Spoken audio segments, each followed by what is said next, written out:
Good afternoon. Thank you, everybody. Welcome to the Transportation Committee meeting of Wednesday, November 28th, 2018. I'm Mike Bonham, the chair, along with my colleague, Nuri Martinez. I believe Mr. Koretz will be joining us shortly. We have our regular meeting, which we will do now, and then when we conclude, we will do our special meeting. Just as a note to those in the audience who are new to the building, we occasionally have some very offensive hate speech public comment. We have earplugs over there if you wish to avail yourselves of them. So we are going to start with multiple public comment cards, and I'll ask first Mr. Previn and then Mr. Herman. Thank you. I'll be perky in this one because I really am here for the special meeting, but I never like to waste an opportunity to address you guys. And good work on the Vision Zero thing, which is coming up. I don't love all the prohibitions on street parking, and I know there's a bunch of preferential parking districts, and I know that Mr. O'Farrell from his perch has been advertising that the preferential parking district is a great way to go for your neighborhood. And I just, on behalf of the many people who work in Studio City and around our neighborhoods and park upon, so we've got one coming up, they're just sucking up all the available public road space. And I can only emphasize that when people look at this with the right, lens, you can see that it's wrong. You can see that it's wrong. It's good for the residents, but it's bad for everybody else. And I know that when we do density projects, we add, more to the transit. It's all in the interest of accommodating more people with housing, and I think that's great. But we take up even more parking. And then, so it gets even harder for the folks who are, bringing out the sushi. It's not a great area. Not a great area at all. And I just wish we had a better plan because I know you're doing your best, but selling them also is disgusting. And making the rules unclear is unbelievably disgusting. But you changed the rules thanks to Nagel's esteemed leadership. And we're gonna look very closely at the enormous number of rule changes that were made and why there's not a simple requirement that the LA Times or somebody run an advertisement that's posted where you could see what's going to happen to your neighborhood, because at the moment only the people who sign up, believe it or not, to get the preferential parking are the ones who know about it. And I know you've excised the neighborhood councils. I don't know if that was to give them a burden off their desk or to make it easier for the council member to squeeze everybody. It's just unfortunate. And I just ask that you find a way to scrap the entire program and let people park in a way that can be, fair and reasonable on the open road. I mean, it's just, what are we going to do? Thank you. Do you want a minute? You have a minute for general public comment? No, I think I'll come back at the special meeting. I don't want to take up too much. There's no. Do you have a Vision Zero report? Yes. Well, no, you just had the specific. You just had your comments for 1 and 2. You have a card for general public comment if you want to use that. Otherwise, do you want to dispense with me now? Would that be helpful to do? Sure. Okay. Yeah, go for it. Including your special meeting item, which you're going to go into? Special is a separate meeting, so. Okay. Well, there's one in Studio City. I'll just talk about it because I'm on a roll on preferential parking districts near the Fryman Canyon. That's where George Clooney lives, so it's a nice neighborhood. And it's a great walk, and I encourage people to go do it. On one date in May of 2018, they went out and looked at 11 a.m. and found that 85% of the area had people there, which anyone would tell you, of course. It's a great time to go for a walk with your family or dogs. And so they came back and said, lock this mofo down. And now they are expanding so that places where it is absolutely unnecessary to have a preferential placard to park, they're doing it just because I guess they can expand the reach. And the people who live in that area often have enormous frontage. I mean, big lawns, Koretzian-style lawns, with a vast, you could putt out there. So the idea that they need to have all those parking spaces when they also have, like I have, a long driveway. You know how nice it is to have a long driveway with multiple spaces? These poor bastards can't find a place to park in my neighborhood. And we're going around, in my neighborhood, we held them off. But I appreciate your work. Keep up the good work. Thank you, Mr. Previn. Mr. Herman, you have 2 minutes for all the items on the agenda, followed by 1 minute for general public comment. Well, we're not all too familiar with hate speech because censorship is a bitch. When you're trying to express your objection to those who try to dominate us at City Hall. You see, we're not against prohibiting parking. We're all in favor and support of parking. But because we have a racist Chongo Negro from the west side, Mr. Bonin, who's just sucking up all the parking and making it difficult for us homeless people to live, he doesn't want to allow us to park our 22 feet up his ass. The jackass. Too bad. Too fucking bad. And thank you, Paul Koretz, for showing up late, but you're here for the record. And then let's go into what Elon Musk and Englander have together with Reseda Boulevard. I'll tell you what they have. Not one fucking good thing. And then regarding signs of fatal bicycle crashes, fuck your signs. We wouldn't have people being killed. Pedestrians would not be killed if you would stop giving out fucking liquor license and some of you going off like we are and getting drunk and coming back to the job and harassing your fucking stupid staff to take the kids to school or take mommy's car and park it across the street because there's prohibited parking. What kind of bullshit is that? Fat Habib from Weezar's office. And then item 8, $4.2 million refund. Well, Elon Musk better refund this fucking city our money back and take his fucking project right up his ass and take his rail where it doesn't have a place anywhere near our lines. Stay the fuck out of the metro. You have a minute for general public comment. So you see, folks, why would Weezar want to come back That has nothing to do with matters before the Transportation Committee. and not allow me to park my vehicle off of Fiesta Broadway? Why is that? He stripped you off That has your nothing to neighborhood. do with matters before Park. the Transportation Committee. I'm trying to speak, Negro. Let me finish. There's only 7 seconds and you like to get people pissed off so I can call you a fucking asshole, which you are. And then you tell the people I'm fucking pissed off because you're a fucking asshole, jackass, moron, white nigger from the south side of the other side of your north side of your ass who talk a lot of shit. You're not helping homeless people, you stupid fuck. It's And also you'll never not help a matter homeless people before in this this committee. fucking city who have transportation issues. So if I'm not here to say fuck you, Bonin, and your chongos, get your fucking ass in your bus and get the fuck as far as from Los Angeles as possible. Thank you, Mr. Herman. It's like playing Mad Libs with profanity. All right. That concludes public comment for multiple speaker items and for general public comment. Colleagues, I'm going to suggest we move items 1 through 6 on consent, unless there's any objection.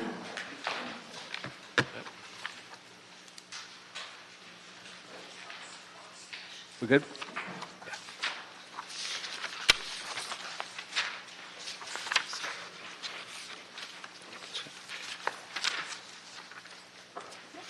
Oh, sorry, I think I'm going to confirm. Yes.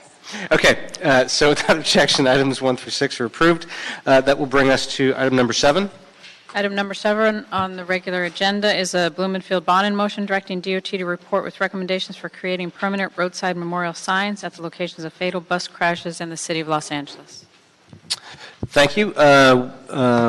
Before we begin, I'm going to have staff come up, but to kick us off, Jeff Jacoberger from CD3 is here. Mr. Blumenfield was the maker of the motion. Good afternoon, Jeff Jacoberger with the Office of Councilmember Blumenfield. Councilmember Blumenfield would like to thank the committee for their consideration of this matter. As the motion stated, in 2016, 260 people died from traffic collisions in the city of Los Angeles, and in the immediate aftermath of traffic fatalities, family members and loved ones frequently established temporary roadside memorials, including ghost bikes, placed at the site of fatal bicycle crashes. However, the city does not have a policy or program for establishing permanent roadside memorials. And after the tragic death on Easter Sunday of 15-year-old Sebastian Montero, a student at Reseda High School, while bicycling in Woodland Hills, Topanga Division Senior Lead Officer Duke Dow suggested to the council member that we establish such a program. The goal of Vision Zero is to eliminate traffic fatalities in the city of Los Angeles, but with more than 250 traffic deaths a year, we have a long way to go. And part of the problem is that most of the people who die in traffic collisions are, they're usually parts of marginalized communities. In addition to Sebastian Montero, they include Ignacio Sanchez Navarro, a 47-year-old man who was killed in Winnetka while biking home late at night from his job at a Tarzana restaurant. Permanent memorials provide tangible evidence of our traffic deaths, and pairing them with safety messages remind each of us that we bear individual responsibility for ensuring the safety of our fellow Angelenos as we drive, walk, bike, or roll around the city. So Councilmember Blumenfield requests your support for this item and looks forward to working with LADOT and transportation safety advocates on the matter. Thank you. Thank you, Jeff. That was well stated, eloquently put, and I appreciate that you personalized it because we get sort of caught up in the conversations about the stats and the engineering and not about the people. No, come on up. I'm glad that you personalized it. You know, I wanted, as we were discussing this, to take a moment to remember a gentleman by the name of Frank Guzman, who died on November 8th riding his bike on Santa Monica Boulevard, basically on the border of my district, and Mr. Koretz is near the 405 ramp, just a few blocks from one of my offices. Frank was 31. He lived in Glendale and is survived by his parents, his two siblings, his girlfriend, and a niece that he adored. He was working full-time. He was also in school trying to further his education. His family says he loved to try new things and seeking adventure, and he was kind and thoughtful, always smiling and positive. And he was biking because he enjoyed the fresh air, and he was doing it to lose weight and maintain an active lifestyle. These are real personal stories, and we need to view it and make sure that the public views these as personal stories. So I welcome this motion and eager to hear LADOT's report. Yeah, so thank you. My name is Lauren Ballard. I'm a Transportation Planning Associate at LADOT working on Vision Zero. And I wanted to take this opportunity to share with the committee some of the memorial tools that we have been exploring at LADOT over the last couple of years through Vision Zero. You may be familiar with our memorial map, which is a digital memorial to victims of traffic collisions, and it allows the families or friends of victims to input information so that the point on the map becomes more than that, so that we get to personalize these stories and elevate the seriousness of traffic fatalities. We also are in 2019 going to be doing a series of memorials, temporary memorials called the Rainbow Halo. And I believe you all have a photo of it in front of you. This is a memorial art piece that is an outgrowth of the LADOT Creative Catalyst program that we do in partnership with the Department of Cultural Affairs. In 2017, we commissioned the artist John Morse to create 100 of these rainbow halos, and they will be installed at the site of 100 traffic fatalities in the upcoming year. I actually also brought with me one. They are just wrapping up fabrication now, so in case you are curious to see what they look like, this is it. It hangs about 7 or 8 feet above head on a Bureau of Street Lighting pole. Yeah, can I bring it up to you? It's actually an oil, and it helps amplify the effect. Yeah. Yeah. That's really interesting. So the sunlight shines through the halo, and it casts a sort of prism on the sidewalk. And it will be also accompanied by a memorial. Are you going to mic, Laura? Explains the significance On the microphone, please. of the piece.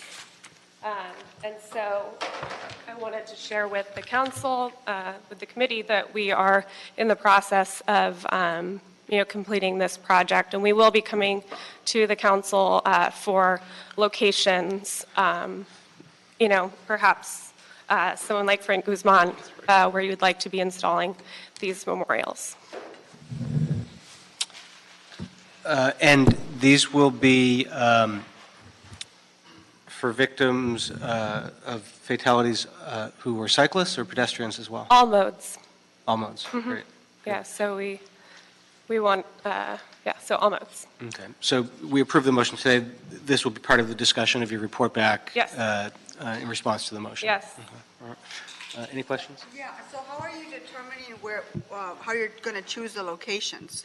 So our deployment strategy is still being discussed, and so if, if committee members have suggestions. Well, I would hate for someone to have had a loved one die this way and for them not to have been considered for Absolutely. memorials, for this memorial. That's the only reason I ask how you're choosing the locations. Yes.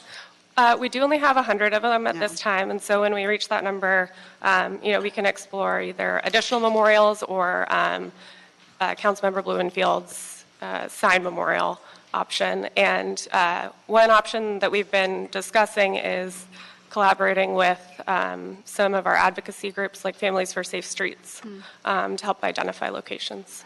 My last question is, why are you making this a temporary installation instead of a permanent ongoing memorial program similar to our fallen traffic officer program that we have? Yeah, so this was a sort of an art piece, and we weren't ready to commit to the durability of the piece itself beyond 1 year. And I believe that we are thinking of this as something like a pilot for a future, more permanent memorial. Got it. Okay. When you report back, whether it's about this or the specific signage that Mr. Blumenfield refers to, I think one of the things you need to address, unfortunately, is what do you do for a memorial at a location that has had multiple or repeated fatalities? Because as we'll be discussing in the next item, we have places that qualify for that. Yeah. And how do we do that in a way that honors everybody? Yeah, thank you. Yep. Mr. Kretz, any questions? I'm just curious, how far back do we go to include people? And do we include everyone? Do we do it where family has requested it? So the deployment has not been determined at this time. And so I think, if we go more of a engagement route as opposed to selecting locations based on Switter's data or something like that, we're not sure yet, but I think we will not be restricting it to, like the last 6 months or anything like that. Okay. Thank you. Okay, so without objection, the item is approved, and we'll look forward to having the report back in 60 days. Thank you. Can I come grab the here? You may. No, we're keeping it. That is very cool. Thank you, and thanks, Jeff. All right, that brings us to item number 8. Item number 8 is a Koretz-Krikorian motion relative to DOT dedicating a $4.2 million refund of the Exposition Light Rail Line construction savings from the Metro Construction Authority for the design and construction of the bike path between Overland and Motor Avenues. Okay, staff's going to come up. We should note, I think, Mr. Kretz, with the high five, this is a T committee item where you and I are in complete agreement. Yes.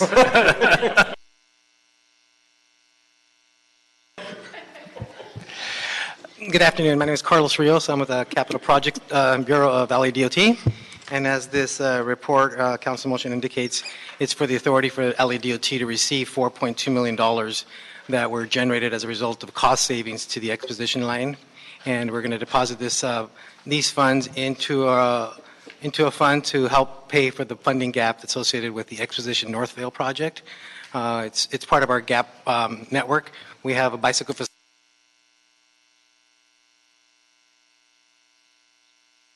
This $4.2 million is going to help fund part of that gap, the funding gap that we have at this time. Mr. Kretz.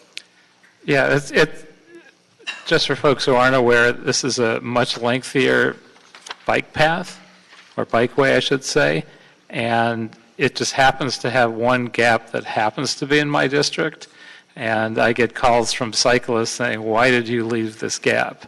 But just for the record, I didn't leave it. We had a combination of a lawsuit which delayed it, and then we ran out of money for the whole project, but the part that was left was this one segment. Right now, as a temporary measure, there's a route that includes an incredibly steep hill that many people will avoid by not taking this bikeway. And so this one gap ruins the accessibility of a much lengthier bikeway from the southern part of downtown deep into Santa Monica. And we have, I believe, around $4 million already set aside for it. This additional little over $4 million would get us part of the way there. We'll still be short of around $20 million that it will cost to fully fund it. But it makes no sense to have a much lengthier and much more expensive bikeway and then not fill the last little gap so it's actually functional. Agreed, and that part of that funding gap, so you know, the department did submit a funding application through the Active Transportation Program, ATP Cycle 4, requesting for that program to fund the balance of that gap, and we're hopeful to hear sometime in December how successful that application was. Very good. Okay. Thanks for the report. Yeah, I mean, this absolutely has to get done. I mean, it's in Mr. Koretz's district, but constituents of yours, of mine, of Mr. Wesson's, of Mr. Harris Dawson's. I mean, we hear about it from everybody. It just makes no sense because this wasn't supposed to just be a rail line. It was supposed to be a multimodal transit parkway, and it's a glaring problem, and it's one that creates safety problems as well. So glad to do this, glad to move this forward. I also just want to ask that we also instruct that DOT come back in 60 days and give us an update on the status, how things are going with it, so we can do anything we can to keep this moving. All right, so with that, the item is approved, and that concludes the regular meeting. Oh, I'm sorry, Jonathan. Yes, please come on up. I had you in front of the screen went dark, and so I forgot. All right. I want to thank you for bringing this and for coming together on it. I've advocated for preserving the right-of-way for transportation since 1989. As we'd hoped, it's being used a lot by commuters, and especially I see young kids using it on weekends and evenings. Right now, as you prioritize what you're doing, people who are commuting westbound coming up Motor have to make a left across it, and it's kind of dangerous there. I know it's not normal to prioritize the traffic signal there, but if you are able to do it by segments, I would ask you consider doing that so people can get across. So I won't waste any more of your time. Thank you very much, Councilmember, for bringing that, and you all for support. Thank you, Jonathan. Appreciate it. Good to see you. Okay, so that item is approved, and that concludes the regular meeting. You arrived after we closed public comment. No, it was on the kiosk. You arrived after. The other guy signed up. Mr. Spindler, this is your only warning. If you continue to speak, you're going to be asked to leave.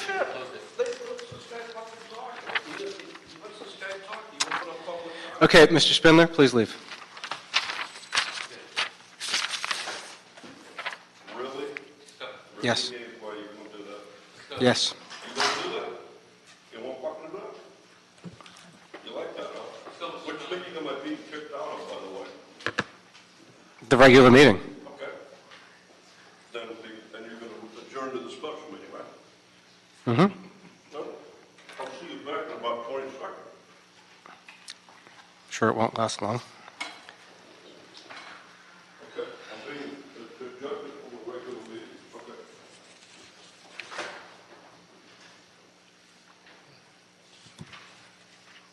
Okay, this meeting is adjourned.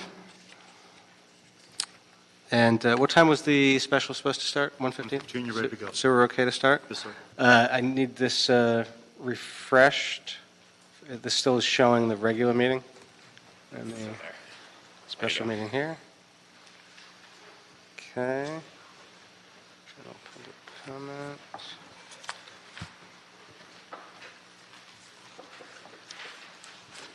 Two, three.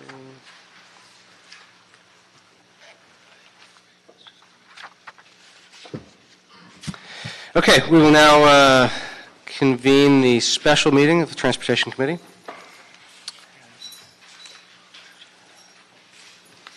I'm Councilman Mike Bonin, joined by Nuri Martinez and Paul Koretz. We will start with multiple public comment. We will start with Mr. Previn.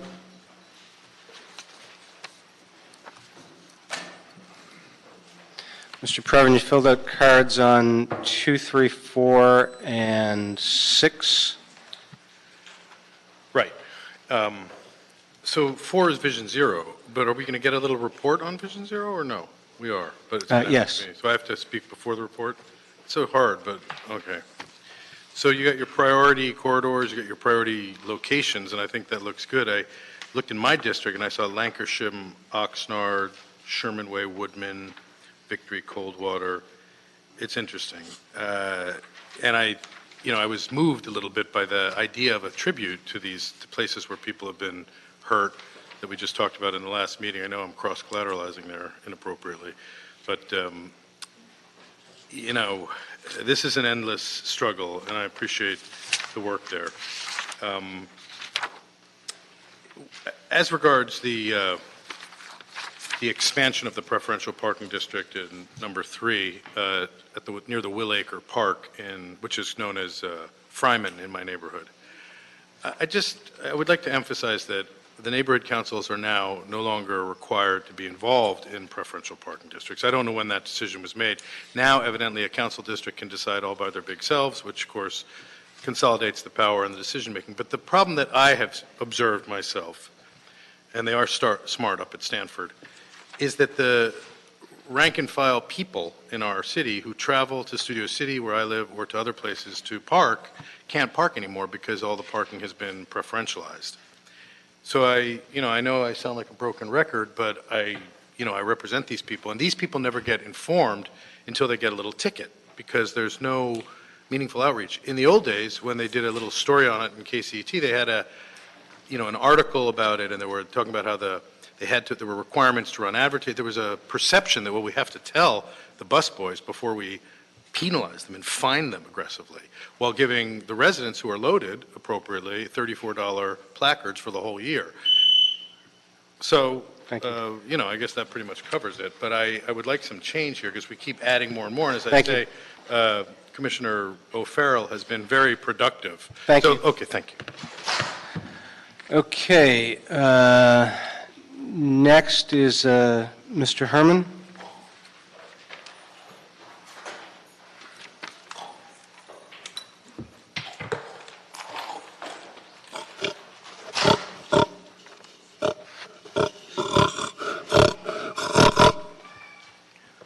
Now that we're speaking about Vision Zero, how the fuck do you run out of money for a bicycle path? How the fuck do you do that? Are you that fucking caught up in being a moronic fool? Better idiots. The bike path issue was the previous meeting, Mr. Herman. Please stick to the agenda. I'm on the special agenda. Item number fucking 4, you fucking whore. And it talks about prioritizing methodology to reduce traffic injuries.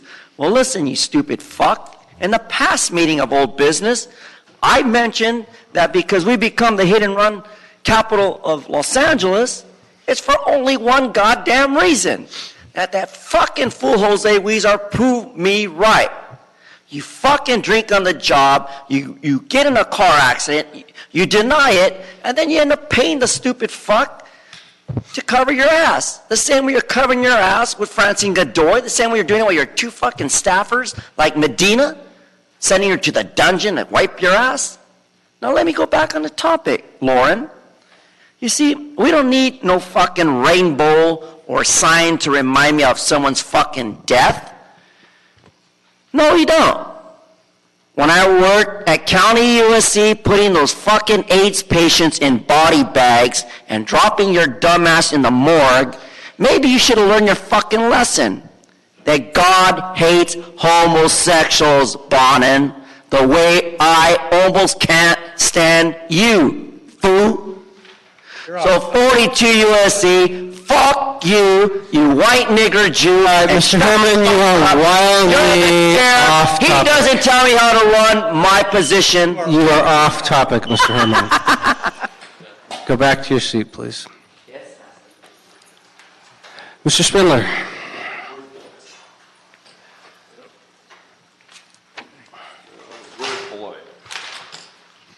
Yes, so we're going to change the speed limits.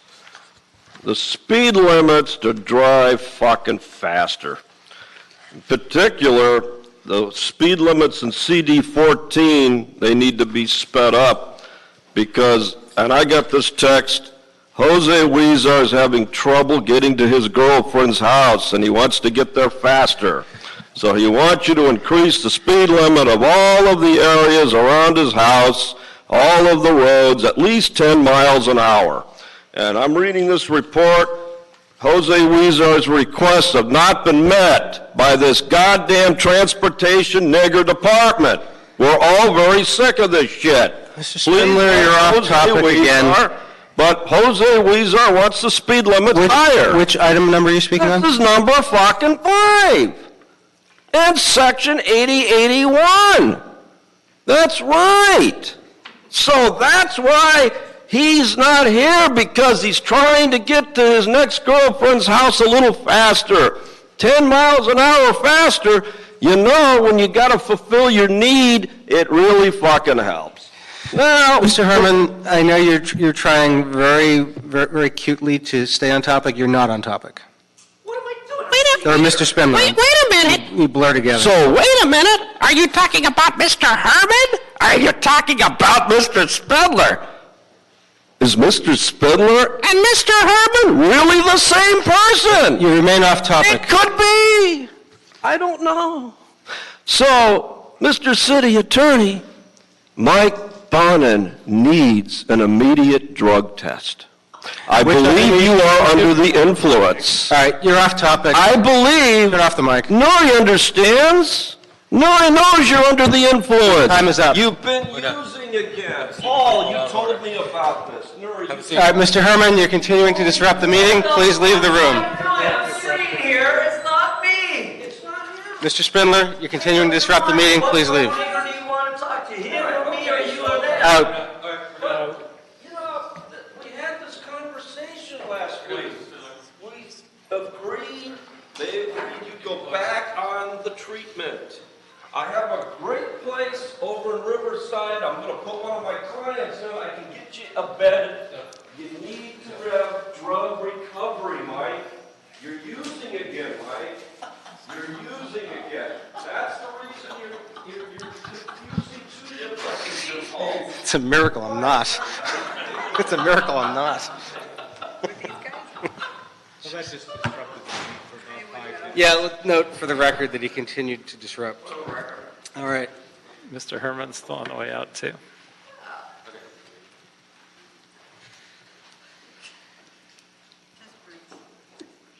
All right.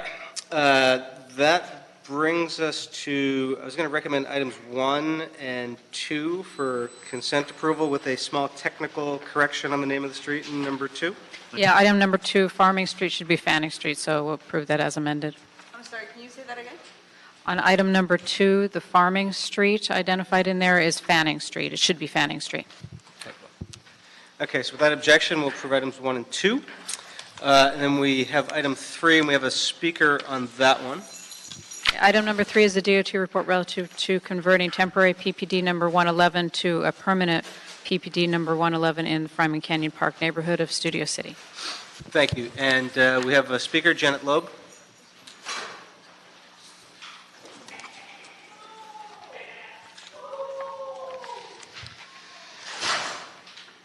Is this your first time here? It is. Oh, I'm sorry. Am I supposed to do something? No, you had to endure all of that. Okay. The disgusting behavior. Oh. Hi, I represent the Homeowners Association in Fryman Canyon.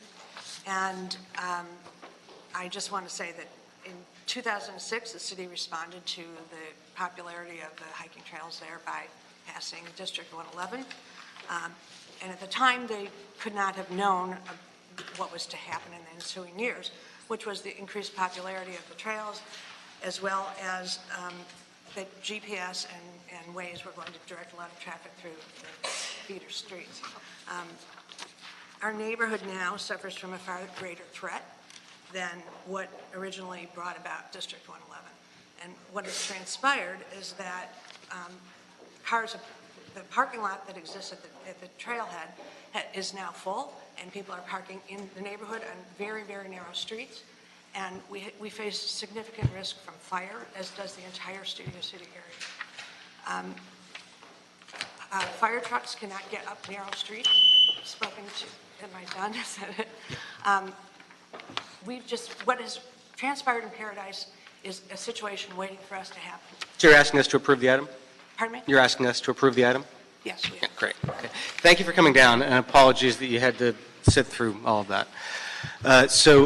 Seeing no objection, we will approve that item and recommend council do so as well. Thank you very much. All right, that leaves us with items 4, 5, and 6. I'm going to skip number 6 because we have a very busy general manager here, and we'll deal with that item. And Item number 6 is a Cio report relative to various new appropriations within the Transportation Grant Fund and resolution authority for one senior management analyst 2 position for the Bureau of Street Services.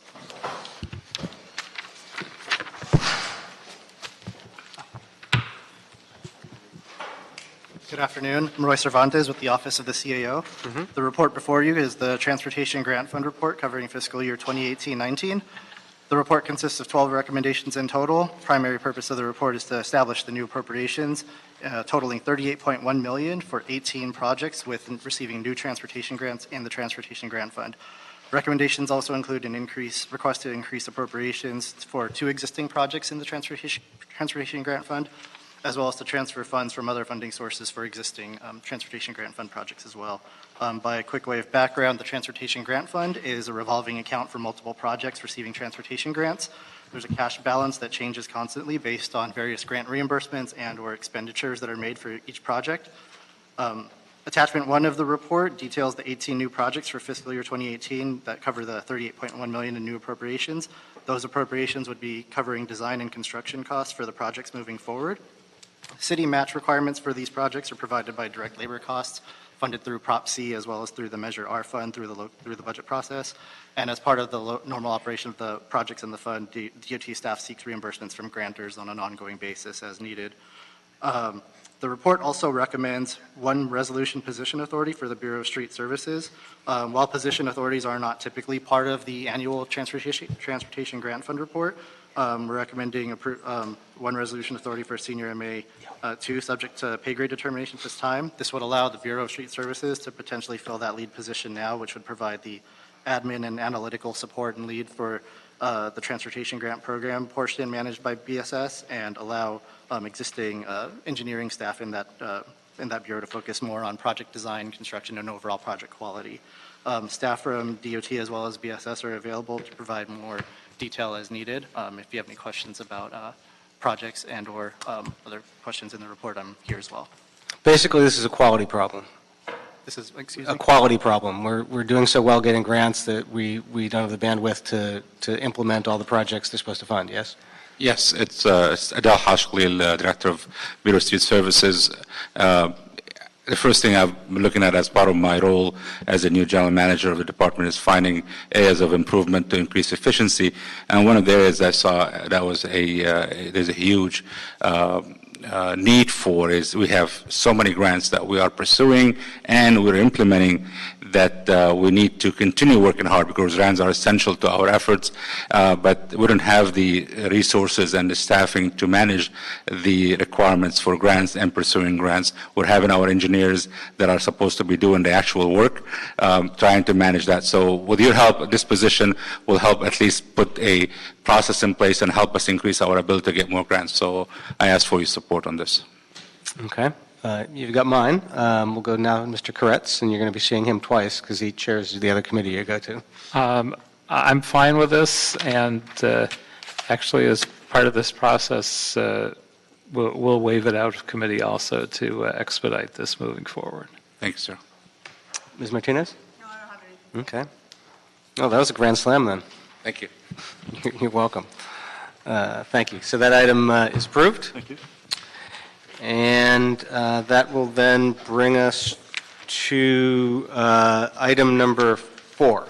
Item number 4 is a DOT report relative to Vision Zero new priority corridor locations, street intersections, and prioritization methodology to reduce traffic injuries and fatalities in the city of Los Angeles.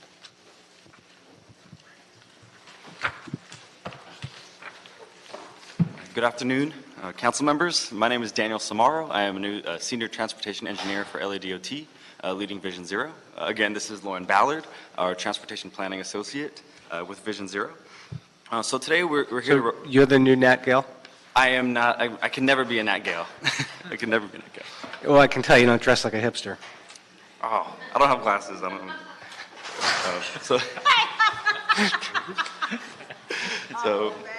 Moving on. It is a different position, though. We still need to fill Nats. That is true. That is true. Do you want that position? You can start the interview process now. I'm an engineer. Wait to my question. Yeah, we can do that at the end. Oh, you do. We can do that at the end. Is this your first time testifying before committee? Yes. And we're totally messing you up? No, this is great. Okay. Keeps it loose. Yeah. You were raised well. Thanks. Keep it coming. I don't see Dave Hirano here, and he's the one I usually haze, so I needed... Oh, he's my favorite. Where is he? Okay, well, let's get through this. Yes, so this report addresses our new Vision Zero prioritization methodology, proposes 20 new priority corridors for 2019, proposes some new priority intersections, which is a new approach for us, and also provide a status update on our existing priority corridors, how much work has been completed to date, and what we have left to do. So just a little background with Vision Zero. Again, we're here today, we're a data-driven team attempting to eliminate traffic fatalities in the city by 2025. And in January of last year, we identified 40 priority corridors, which is a subset of this high injury network. That's 6% of all city streets that make up the highest incidence of deaths and serious injuries. So that's where we really put our focus for our phase 1, as we call them, but rapid implementation improvements. And in March of this year, council instructed us to submit a report to you before the end of this year with a new set of projects. So that's why we're here today. So first, our new priority corridor methodology.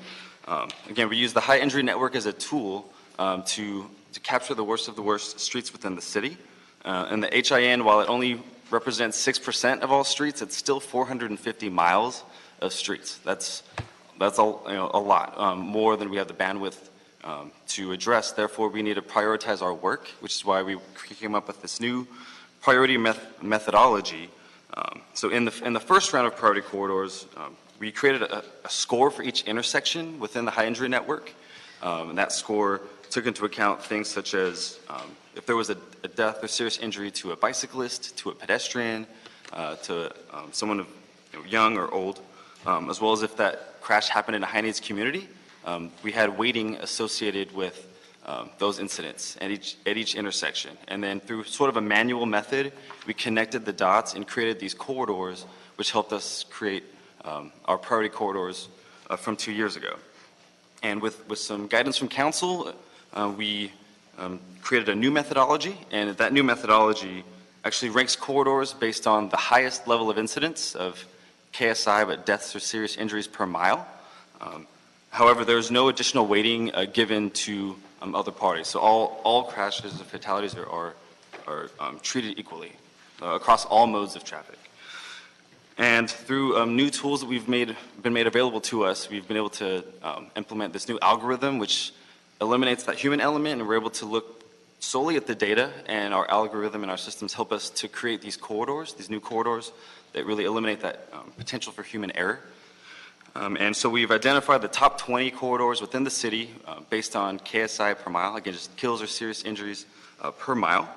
We set 2 important criteria. Now, first one is that we have a minimum corridor length of half a mile. We felt that we wanted to have a meaningful project and not a small isolated area, and we actually are approaching that with our next list we'll show you, which is priority intersections, where you might see small clusters, but we actually wanted to have meaningful lengths of streets, so half a mile in length minimum, and also a minimum average of 15 deaths or serious injuries per mile, and the data set that we're looking at is the last 5 years. So from 2013 to 2017 is the data set that we're looking at. So in addition to this, our new approach is to look at priority intersections, because there is a chance that there are these isolated locations throughout the city that didn't show up on the high injury network, but could be very critical to saving lives and reducing severe injuries. So we really wanted to make sure that we found those gaps, and this was one of them. And so we have a new list of priority intersections throughout the city, which we'll share with you.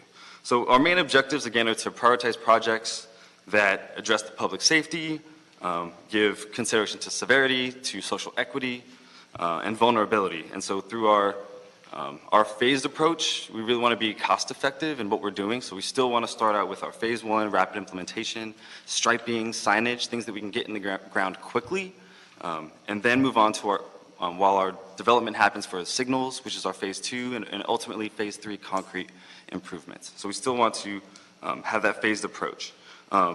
Touching on the social equity piece, 10 of the 20 priority corridors that we have do fall within that top quintile within the city for that health and equity index, which is again reflective of what we've seen in the past. That a lot of crashes happen in these communities, and we're glad that we're seeing them represented here strongly on the list. And with perhaps council direction, we can further prioritize these projects. Maybe bring in projects that have that social equity piece, maybe bring them to the top of our list. Those could be the projects that we could perhaps design first and implement first. Now, second objective is just to make sure we have valid data. And so our collision data is based on SWITRS, if you guys are familiar with it, the statewide integrated traffic records system. But one nice thing about SWITRS is that it is vetted data, it is standardized, and also we get it now on only a 5-month lag, where previously we had a 2-year lag to get that data. So we're able to be much more responsive to what's happening now. And we also went through a very robust validation, quality control check to make sure that our data was sound. And third objective is to make sure that we prioritize projects with the greatest impact. So again, want to prioritize projects that are in these communities that we spoke of, and also the corridors that have the highest KSI per mile, we want to make sure we prioritize. Lastly, we're a data-driven team. We really look at the collision data. We look at what's happening along these corridors at the intersections to, pair the proper countermeasures to them. For example, if we're seeing a lot of collisions involving left turns, then we want to prioritize some research into the signal design to add protected left turns if those are available to us. So as you'll see on attachment 1, we have our new priority corridor list. The 20 priority corridors, there's actually 23 total, so 3 of these corridors actually fall within Caltrans jurisdiction. We have met with Caltrans, we have shared our data with them at the executive level, and we actually plan to meet and collaborate. We have their commitment that we have shared goals at the intersection level and corridor level to work together. So you'll see that, 3 of these intersections are on state highways, Lincoln and Santa Monica. Moving on to the new priority intersections, attachment number 2, you'll see the full list here. And any intersection that has an asterisk next to it also is located on a state highway. And again, we've had these conversations with Caltrans to partner with them to data share and also provide our input to possibly redesign these intersections. And lastly, moving to what's been done so far, right? The original 40 priority corridors. I have attachment number 3, which shows the update. So of the 40 original priority corridors, 16 have fully seen these phase 1 improvements implemented. All corridors, all 40, have seen some level of phase 1 improvements. There are 14 remaining corridors that we believe we can do more and are still actively working to install more improvements than what has been implemented to date. Some of these corridors also might fall in a separate work plan. There's 10 streets that are either part of the street reconstruction program. 3 of those are under construction now. We have Temple, Roscoe, and Venice that are under construction now, or might be on some other department work plan. And that is about it. So thank you for your time, and we're open to any questions. Thanks. Did you have stuff you wanted to add, Lauren?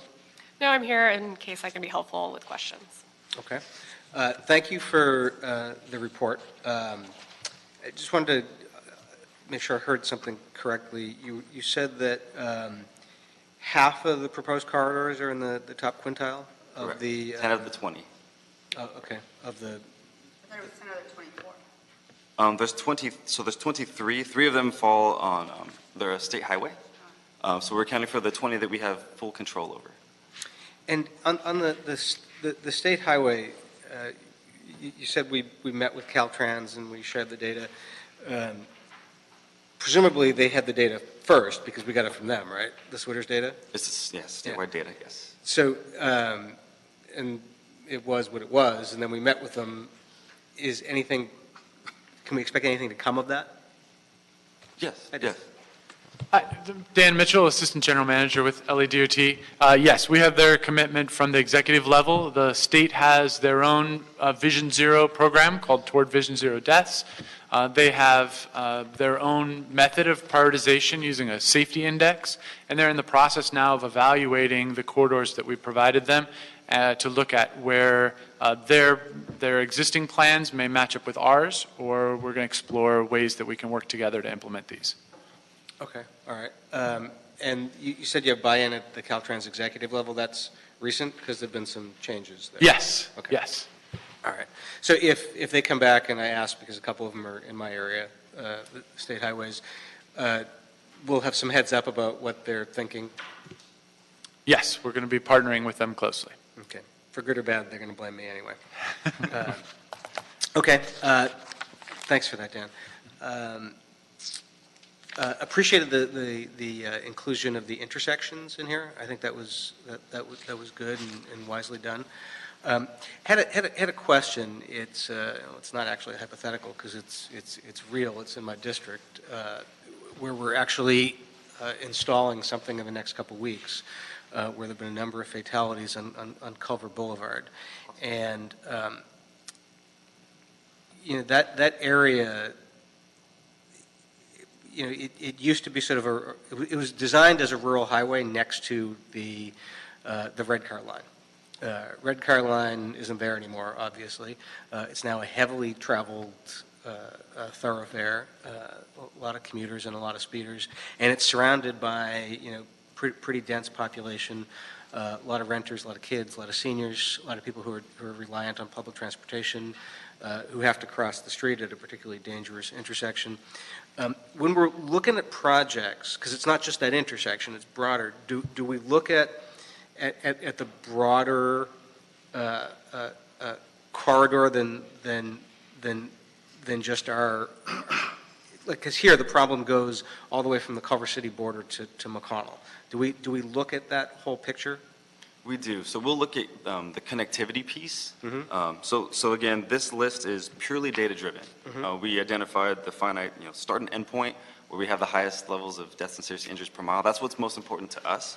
But we'll also look at what makes sense. If there is a half block to maybe 1 block gap in a bike facility, for example, or maybe if we're part of reconstruction and there's just past our end limit, there's some missing sidewalk or some poorly damaged curb and gutter.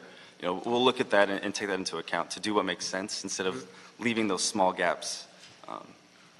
Okay. Would it be helpful for us to specifically say for minor adjustments, you guys have the discretion to? Oh, yes. Yes. Okay.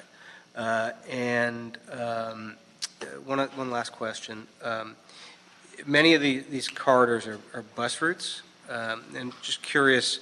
How and when is LADOT talking with LA Metro or any of the other municipal bus operators about potential transit enhancements and stop relocations on the corridors so that we're synchronized?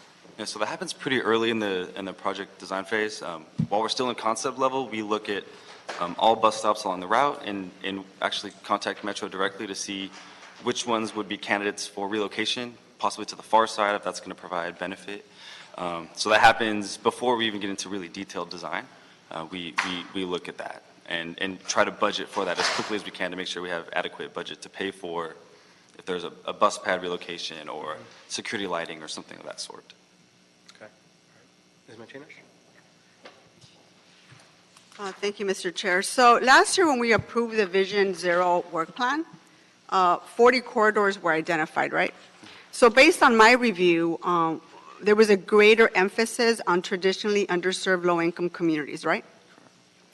So in districts like mine, for example, in other parts of the city, particularly in the eastern portion of the city, these communities have traditionally suffered the highest rates of accidents because of various reasons, whether it's be a high number of pedestrians or the lack of infrastructure in some of these communities and so on. And so with the new methodology that you now are presenting to us, I feel like we've taken away that emphasis.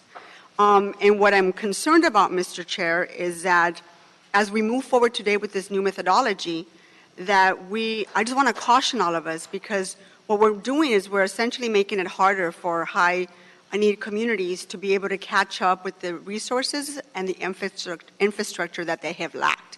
For example, districts like mine or Council District 7, we don't even have basic sidewalks. So a mom walking down the street with a stroller, you can't tell me that in my district, that looks very different for a mom with a stroller in my district than it does to a community that has actual sidewalks to be able to take a stroll down the street or take their kids to school. So I just want to make sure that we are not making it more difficult for these communities to catch up to the basic infrastructure that other communities have been privy to. So I'm very concerned about that. So with the new methodology, what are we leaving behind? Who are we leaving behind? And what other things are you not taking into consideration with this new methodology? So again, our new methodology does address, KSI regardless of mode. What I can really speak to is that the results were positive regarding what you just said, that 50% of the streets did happen to fall within that top quintile. And again, that's what we've seen, and so that those underserved communities are getting what they deserve, and they are getting the infrastructure and the safety improvements that they need.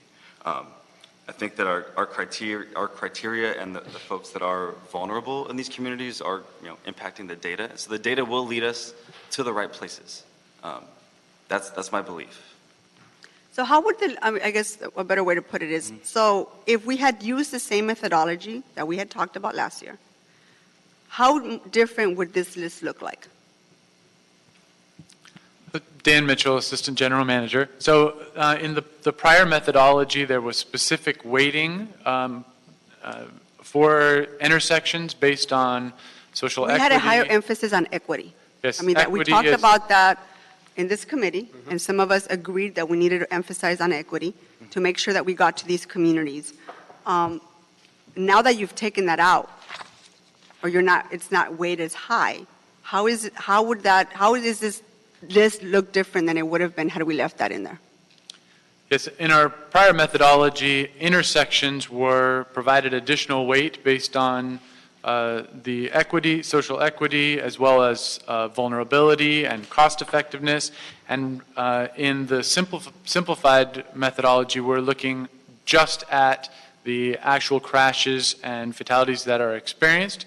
As Daniel mentioned, that still is open to the entire city, and so those areas do come to the top in a certain respect, but we're responding to the direction that we received from council to have a more strictly data-driven approach. But as Daniel indicated earlier, we do have half of these corridors that fall in the top quintile, and we're also open to prioritizing our implementation to help bring those areas to the front. So what are you doing in the communities that have experienced accidents but are not on the list? How are you going to get to them? Well, areas that have experienced the worst crashes are on the list. We still have a citywide program that involves the high injury network development that looked at citywide based on the areas that had the highest crashes over the last 5 years. And we're looking at, in a number of our programs, ways that we bring those areas and the safety of those areas to the forefront, looking at new developments that happen and any programs that can prioritize crashes, areas that have crashes on the high injury network. So you talked about prioritizing the list, and I'd actually like to make a directive and direct the department to start with the high need areas first when establishing their schedule for the Vision Zero starting 2019, 2020. We need to at least do that much because I know a lot of communities fell off this list given this new methodology. And Mr. Chair, I just want to make sure that we remind ourselves that as we continue to try different methodologies, because I have a feeling this council is going to go back and forth, that we at some point need to be very, very serious about this program and committed to funding it and committing to getting to these communities that have historically been plagued with these accidents. If we're not going to be serious about that, then let's not kid ourselves. We need to get to that point because these communities are never going to catch up unless we invest in them. And so no matter what methodology you use, I'm going to take a close look at your data compared with this methodology that you're using compared to the accidents in the past and figure it and take it from there. But I think we need to get really serious about how committed we are to this Vision Zero plan and getting to these communities and not just talk about it. I'm absolutely supportive of the suggestion, and it will be incorporated into my wrap-up recommendations at the end. Just two things on that, and then I'll go to Mr. Koretz, is under the old system, 3 fatal accidents in Pacoima or South LA would have been weighted higher than 3 fatal accidents in Palisades or Brentwood. Under the new system, they're weighted equally. But what you're saying is that because of the historical lack of equity, there aren't the 3 fatalities in Brentwood and in Palisades as frequently as there are in Pacoima. So you're saying it's coming up both ways. And I think that's an assumption that we make, or we can make, and it's somewhat supported by the fact that half are in the top quintile, but maybe 80% would be in the quintile. How, without stopping this, just say we move this forward, and we, as Ms. Martinez suggests, with the direction that you start with the areas of greatest need and lack of equity, how labor intensive would it be for you to, for comparison purposes, and I know I'm opening up a huge can of worms, to know what the list would have been under the old weighting system? That would be very labor intensive because that was a entirely different process. But if I could suggest, perhaps we look, this list stops at 15 KSI per mile, which over 5 years. So that's essentially 3 people killed or seriously injured per mile per year. And we can look deeper on the list to highlight which corridors fall into that same quintile and where it falls into the list further down. We're happy to share that with Councilmember Martinez and share that information so we can kind of see how that comes to light. So it's not as simple as just adding a couple columns on an Excel spreadsheet and adding 3 points here and 2 points here? No, it's not. Well, it should be. Okay. Mr. Kritz? Thank you, Mr. Chair. I just want to look back at one issue, which I don't know if we've dropped in Vision Zero, but if you go back to a much less systematic predecessor of Vision Zero, at one point the city of LA had decided that it would pick, I believe, 2 intersections in each council district, which is the exact opposite of the social equity that I think all 3 of us support. So I'm not referring to that for that purpose. But we had a red light camera system where we picked 2 bad intersections in each council district, and we put red light cameras. There were then other cities that had put in red light cameras following us that years later did analysis and found that they could eliminate the violations almost 100% in some cases by just changing the signal timing. So Loma Linda, for instance, got way over 90% of their violations eliminated, and they said, what do we need red light cameras for? Let's just keep in these signal timing changes. So council instructed DOT, I forget how many years ago this issue was discussed, to remove the red light cameras and come back with a report saying how much they would change each intersection to adjust the signal timing so that those kinds of tickets and those interactions would be eliminated. Now, we had a bratty bureaucrat in the wrong position at that time, so the report came back, oh, all the intersections are fine. So no action was actually taken, and we just removed the red light cameras. So that left us only worsening the situation in those 30 intersections. I point this out not to suggest that we go back to those intersections, because ironically, in some of the districts, probably mine being one of them, my 2 intersections probably didn't compare to the 50 worst intersections in the whole city.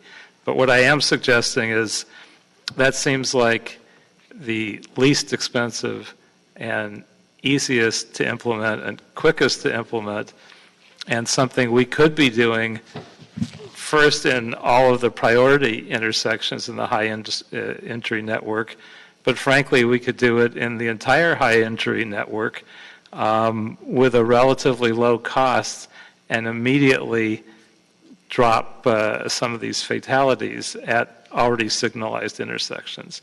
So have we looked at that? Have we done it? Even when we go into an intersection that we're spending all this money on and reconfiguring and making all these changes, are we looking at the signal timing? So you might get a quarter second extra of yellow and a half second extra of red, and eliminate a lot of the interactions that occasionally happen now. Yes, Councilmember, thank you for that suggestion. That is a focus of the department. So as part of our signal retiming efforts, we have retimed hundreds and hundreds of intersections along the high injury network and along the priority corridor. So that is part and parcel with this strategy. So we retime the traffic signals along the priority corridors and update the yellow and all red times, the pedestrian crossing times, to make sure that everything is up to the latest standards. And I mean, it's just anecdotal, but when you see an intersection where all 4 directions go red for a fraction of a second, you know it's been done. I don't see that many of them. So I don't know if it's just an anecdotal miss, or if you've lengthened the yellow but not the red still. What do you think the practice is? Why aren't we seeing it as much as I would expect to?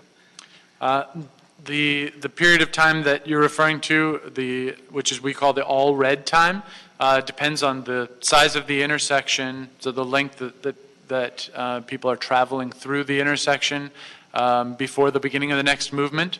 And so that's a formula based on those distances.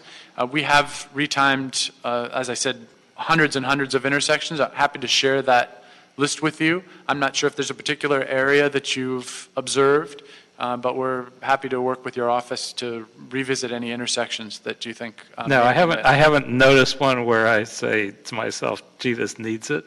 Mm-hmm. I just haven't noticed it that much. So it would actually be interesting to get to read what changes you've made at some of the intersections, what the timing changes are. But if you actually are adding some red timing, that would be, needless to say, very valuable and helpful. Yeah, so we've been doing that since the Vision Zero program began, and we hope that in future years, as new data comes in, that we appreciate the benefits of those. And you're doing it beyond just the immediate first bad intersections. Are you doing it through the whole Vision Zero system? We're doing it throughout the high injury network, as well as any time that we revisit an intersection or change anything at an intersection. We recalculate all of those times. Great, thank you. Okay, so what I'm going to recommend is we approve the 4 recommendations in the report and add 3 additional. So recommendation 5 would be direct DOT to prioritize equity and vulnerability within the 2019 Vision Zero work plan, Ms. Martinez's recommendation. To authorize DOT to make minor adjustments to priority corridor limits during the project development, speaking to the point I raised about Culver-Slauson. And to direct LADOT to report back in 90 days regarding engagement with Caltrans on corridors and intersections under their jurisdiction. And then we receive and file the report. The original report? Yeah.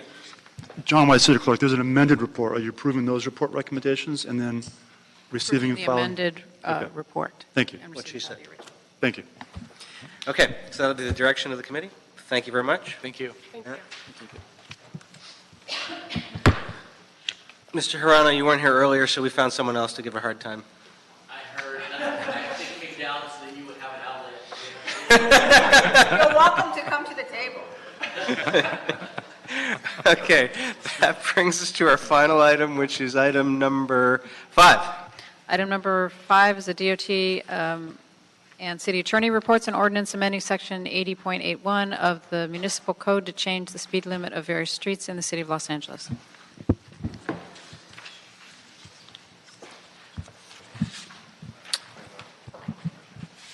This is traditionally where I give my rant about the stupidest state law that we're faced with, but I think you've all heard it before, so I'll leave it at this being a really stupid, ridiculous state law that causes us all sorts of problems and leaves us really frustrated. I'll leave it at that. Okay, afternoon. Tim Conger, Senior Transportation Engineer with the Department of Transportation. We're here today to get your approval on a draft ordinance to update 87 street segments in the city. This report and ordinance include 101.6 miles of speed limit increases, 11.6 miles of speed limit decreases, and about 9.5 miles of establishing speed limits. In the last year, we've completed 575 miles of speed surveys. 452 of those were completed without making any changes, basically maintaining the existing speed limit. So that was 78% of this last year's work, maintained existing speed limits. With this, we've brought the citywide percentage of enforcement from 53% to 88%. And with today's action on a total of 122.7 miles, we'll be able to reach our goal of achieving virtually 100% enforceability on city streets. It's important to note that along with the 92 miles of raises last year and the 101.6 miles of raises this year, that the raises overall only accounted for 19.5% of the overall 993 miles of newly enforceable streets. So 19.5% of raises. It's not as bad as it seems when we say 100 miles. So with that, we just appreciate your understanding that some enforcement of a higher speed is preferable to no enforcement, and I'm here along with LAPD to answer any questions that you have. Thanks. I mean, this is the situation we face. I mean, despite Mr. Krikorian's efforts when he was in the legislature, in a lot of cases we're stuck with either not enforcing speed limits or raising them. And I think most people hate that choice, but it's one we're unable to get out of so far. Although I want to give a shout out to Assemblywoman Laura Friedman, who's trying hard and has cracked a little bit of daylight, I think, on the issue. Hopefully she'll get a lot more. Yeah, I've got one of mine is in here, I think Sunset and Chautauqua, and people are really not happy that we're going to raise the speed limit. But, you know, my staff went to the neighborhood council and they said we'd rather have enforcement of a slightly higher speed limit than have no enforcement at all, because it's been a real serious problem and it's caused some injuries. So it is what it is. Mr. Koretz? Yeah, I echo everything you said.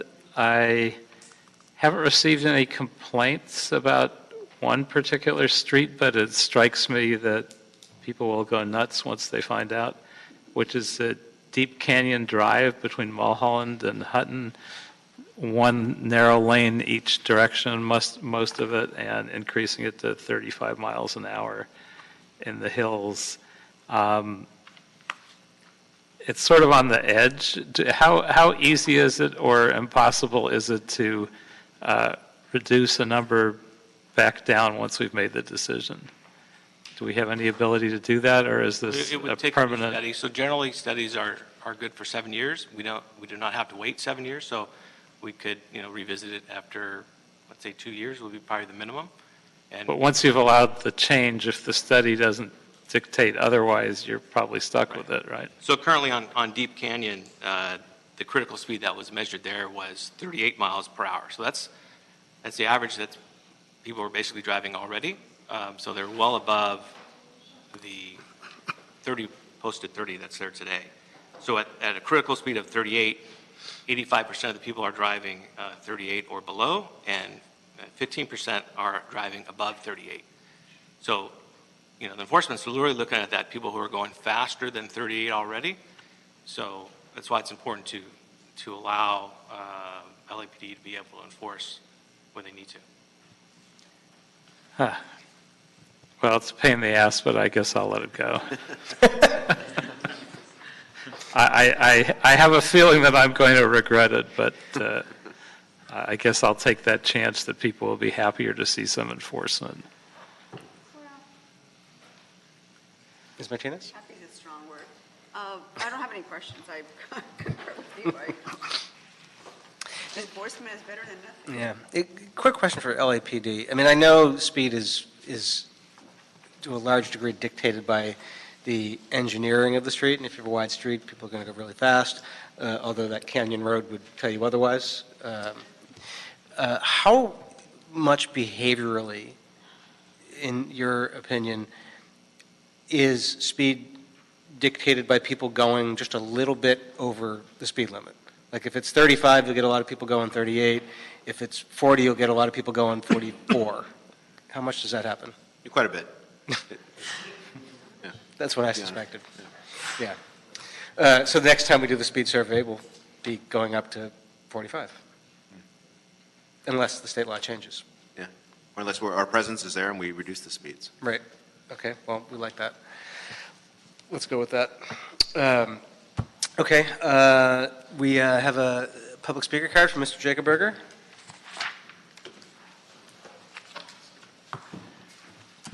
Great. Thank you, Jeff Jacoberger with the Office of Councilmember Bob Blumenfield.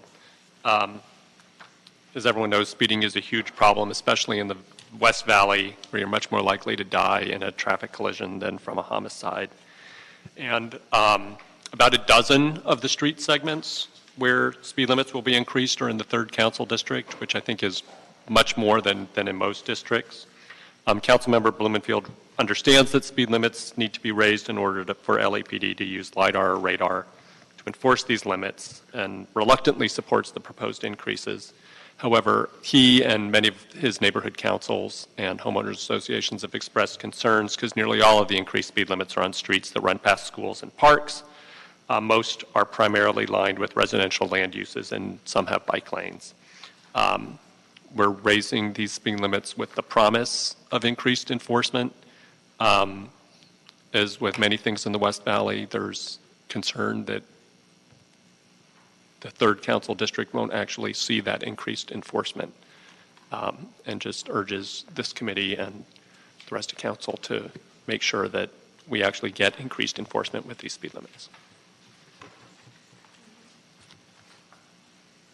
He'll make sure Bob gets a ticket tomorrow night.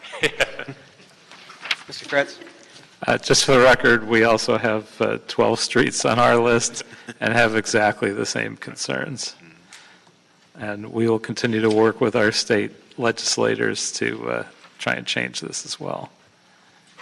Absolutely. Okay, thanks to LAPD on this, and really thanks to LADOT. We have come a really, really long way in a short period of time in getting towards having enforceability on our streets, and you guys deserve some love for that. So thank you. Okay, thank you. Welcome. Okay, seeing nothing else, we are adjourned.